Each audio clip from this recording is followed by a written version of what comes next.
Today's going to be a pretty different video. Went out on Tuesday, didn't have a very good day. That's the only day I get to fish, so I'm not going to be having a fishing video this week. Instead, we're going to have a fishing teaching video this week. This week we are at our church, Tri-State Worship Center.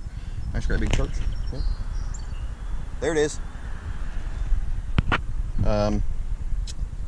We, inside this church right now, have a bunch of young boys who are going on a fishing trip this weekend, and I was asked to teach a class to show these boys how to actually fish a little bit, give them a little bit of the basics.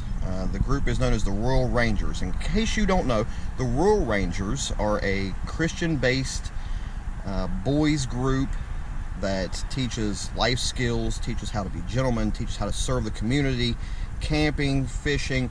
It's kind of like the Boy Scouts, but for boys. So, without further ado, let's go in there and meet the Royal Rangers.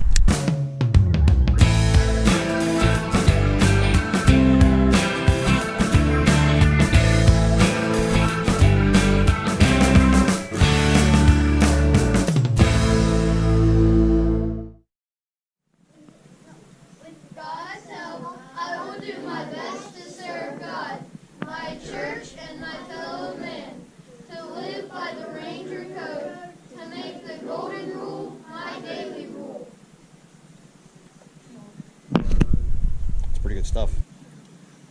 Ready for anything. Ready to work, play, serve, worship, and live and obey God's word.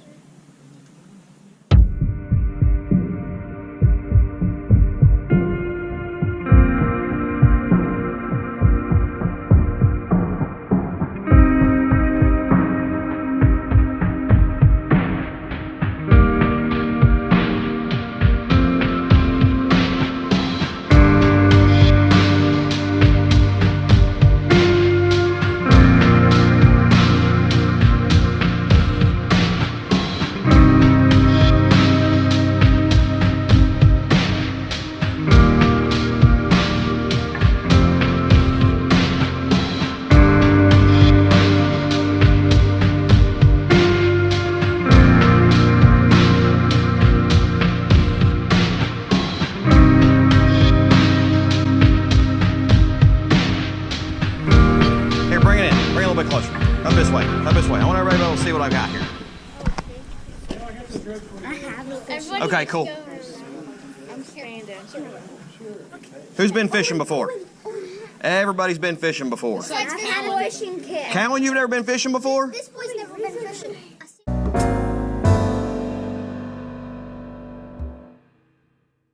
So, when you go fishing, what'd you catch?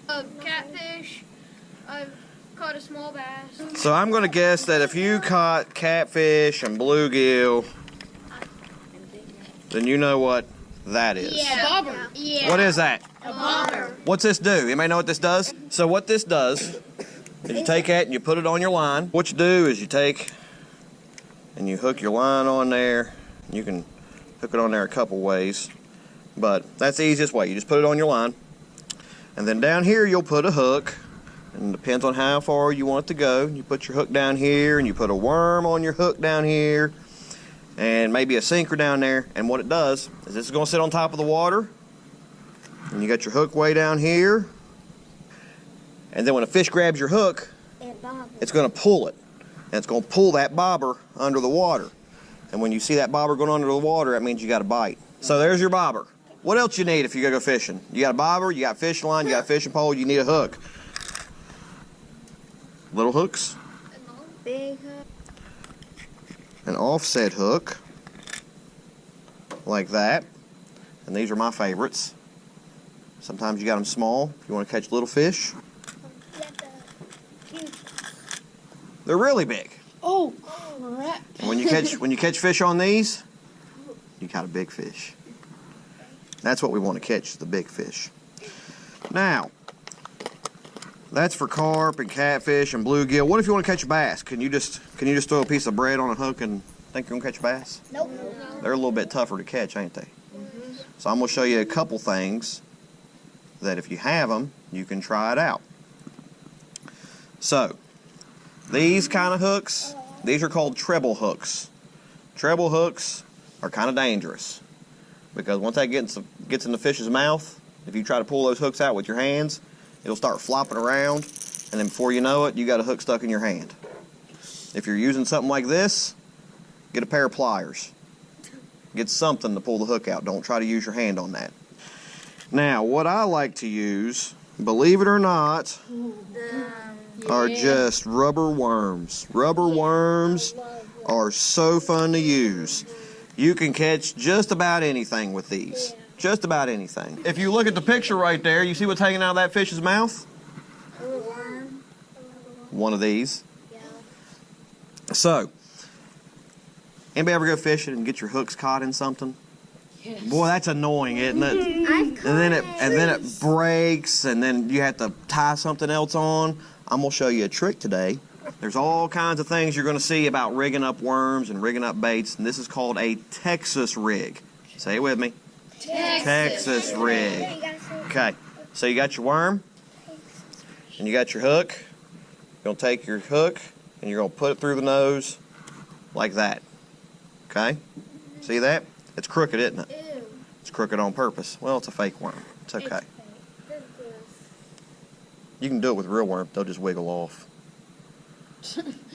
You pull it all the way through. It's still crooked, right? Now I'm going to take that hook and I'm going to turn it around. And I'm going to hide the rest of that hook right inside there. See that? See, where'd the point of the hook go? Inside of it. Inside it.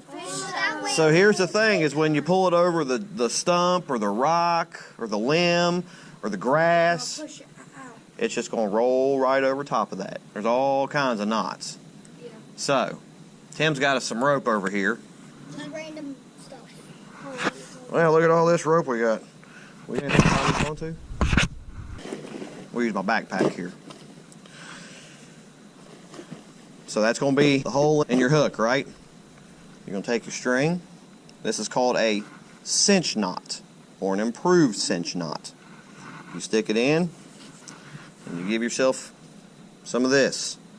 Now what I'll do is I'll take my hook and I'll spin it. You spin it around, see how it's twisting up there?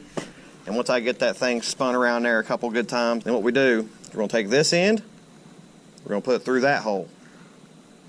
See that, Samson? And then we're going to take that in and we're going to put it back through this hole. See that? And then when it's fishing line, it'll pull itself tight. This does not pull itself tight very good. Then you just cut that off and you've got something that's going to hold on really strong. When you cut, this is very important, when you cut your line, never cut your line all the way down here. If you do that, when you go to pull it, it's just going to pull that knot loose. And that's any knot you use. So just leave a little bit. If the fish is smart enough to see that line, that fish is too smart to be caught.